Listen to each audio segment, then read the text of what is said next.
మనం అసలుగా ఈ మడి అనేది మనకి ఎక్కడ కావాల్సి వస్తుంది అసలు ఈ మడి అని అంటే, మనం చేసేటటువంటి భగవదారాధనలు అథవా ధార్మికమైనటువంటి ఆచరణలు ఏవైతే ఉంటాయో వాట్లను చేసేటప్పుడు ఈ మడిని మనం పాటించాలి.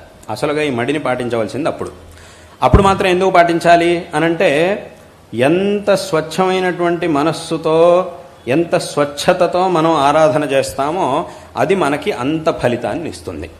అందుకోసం స్వచ్ఛతని పాటించాలి. ఇప్పుడు మడిలో ఉన్నారు ముట్టుకోకూడదు, మడిలో ఉన్నారు ముట్టుకోకూడదు అని అంటారు.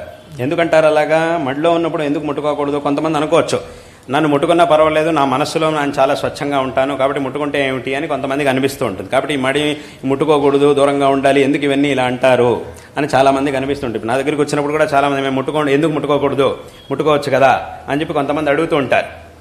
కానీ ఇక్కడ ముట్టుకోకూడదు అనేది ఒక వ్యవస్థగా వెనకటి వాళ్ళు చేశారు. ఈ మడిని ఒక వ్యవస్థగా వెనకటి వాళ్ళు ఏర్పరిచారు. ఎందుకు ఏర్పరిచారు అని అంటే, ఈ ముట్టుకోవడం అనేది ఏదైతే ఉంటుందో, ఇప్పుడు ఉదాహరణ చెప్పాలంటే, ఒక తల్లి ఉంది, ఆ తల్లి పిల్లలు ఉన్నారు.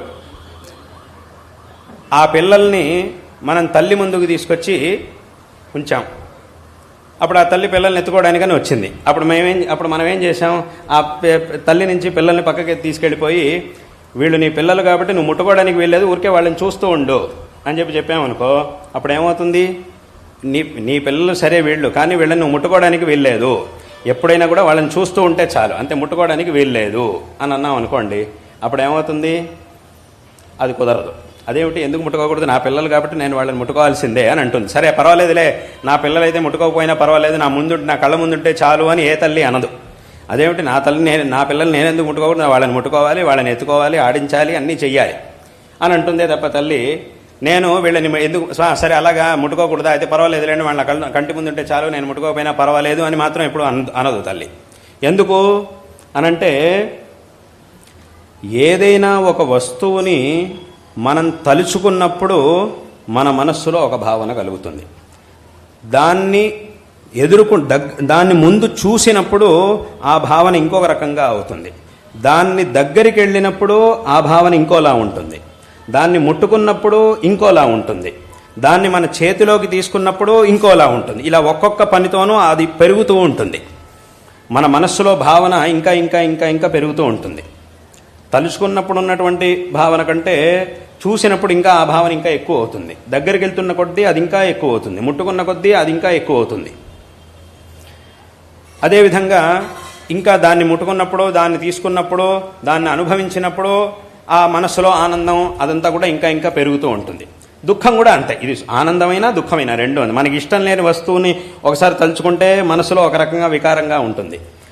అది మన కంటి ముందు కనపడినప్పుడు, దూరంగా కనపడినా ఒక రకంగా ఉంటుంది. దగ్గరికి వెళ్తే ఇంకోలా ఉంటుంది. ఇంకా దగ్గరికి వెళ్తున్న కొద్దీ ఇంకా ఇంకా మనస్సులో ఒక రకమైనటువంటి ఆ దుఃఖం అనేది ఇంకా పెరుగుతూ ఉంటుంది మనస్సులో. దగ్గరికి వెళ్ళి దాన్ని ముట్టుకోవాల్సి వచ్చింది అన్నప్పుడు ఇంకా భయం ఇంకా ఎక్కువ అవుతుంది మనసులో. భయము, దుఃఖం. అదే ఓ పాము ఉంది, పామును తలుచుకుంటే ఒక రకమైనటువంటి భావన. దాన్ని దూరంగా చూసినప్పుడు అది ఇంకా పెరుగుతుంది. ఇంకా భయము, దుఃఖం ఇంకా పెరుగుతాయి. దాని దగ్గరికి వెళ్తున్న కొద్దీ ఇంకా పెరుగుతుంది. దాన్ని ముట్టుకోవాల్సిన పరిస్థితి వచ్చిందంటే ఇంకా చాలా భయం, దుఃఖాన్ని పెరుగుతూ ఉంటాయి. ఇలా ఒక్కొక్క క్రియని చేయడం వల్ల ఆ మనస్సులో సుఖం కానీ దుఃఖం కానీ రెండూ పెరుగుతూ ఉంటాయి. అంటే అక్కడికి ఏతావత ఏమైంది అనంటే, దూరంగా ఉన్నప్పుడు చూసినటువంటి దానికంటే దాన్ని ముట్టుకున్నప్పుడు మన మనస్సులో వికారం అనేది పెరుగుతుంది. మనం ఇంకో దాన్ని ముట్టుకున్నా, ఇంకో వ్యక్తి వచ్చి మనల్ని ముట్టుకున్నా కూడా, మనం ఇంకో వ్యక్తిని ముట్టుకున్నప్పుడు మనలోనూ మనస్సులో ఆ వికారం అనేది పెరుగుతుంది. ఇంకోళ్ళు వచ్చి మనల్ని ముట్టుకున్నప్పుడు కూడా మనలోనూ ఆ వికారం అనేది పెరుగుతుంది. ఇలా మనస్సులో ఎప్పుడైతే వికార భావన అనేది కలుగుతుందో అప్పుడు మనం చేయవలసినటువంటి పని వైపు దృష్టి తగ్గిపోతూ ఉంటుంది.